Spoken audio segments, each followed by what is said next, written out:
Victor Davis Hanson is a senior fellow at the Hoover Institution and joins us tonight to assess. Professor, thanks for coming on. Wouldn't it be nice to see somebody pay some price for ineptitude and indifference?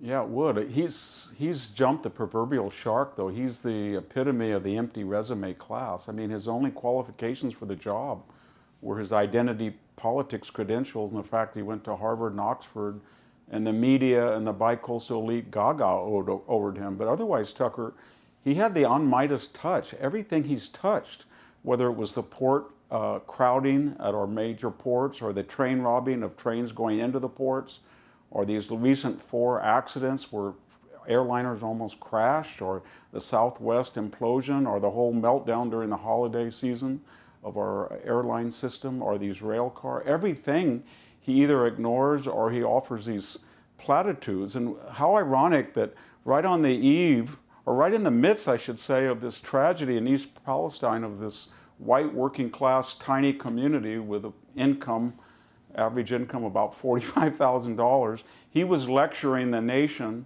that white hard hats don't look like the community they are working in, and that's not true. It's not only that is he pandering, but he's often inaccurate and ignorant. Here in California, most of the construction workers you see on the elite coast are Hispanic, and most of the residents are white upper class people. That's just the way America works. But he always tries to, in lieu of actually doing something, he always tries to have a rhetorical or an abstract victory. And I think people finally just feel, they're tired of him.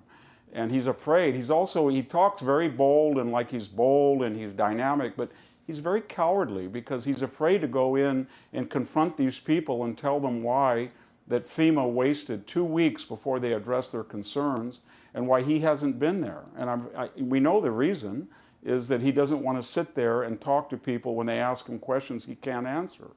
And so he's just sort of what this entire cabinet is, that this cabinet was either predicated on being an identity politics first in their field, so to speak, or they were candidates that pulled out and gave the nomination to Joe Biden.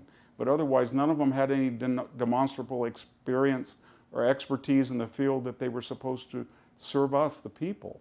That's right.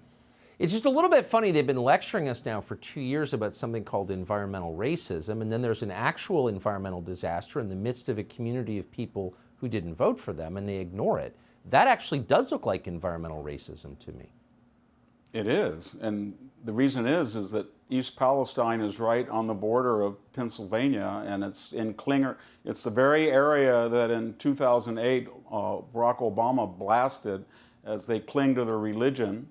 And then we know how Joe Biden has called Trump supporters chumps and dregs, and we know the irredeemables and deplorable vocabulary of Hillary Clinton.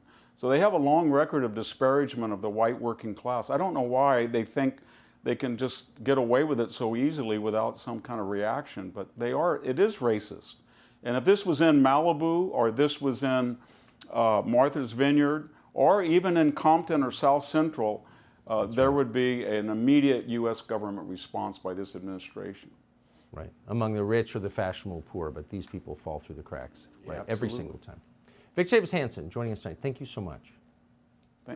Thank you.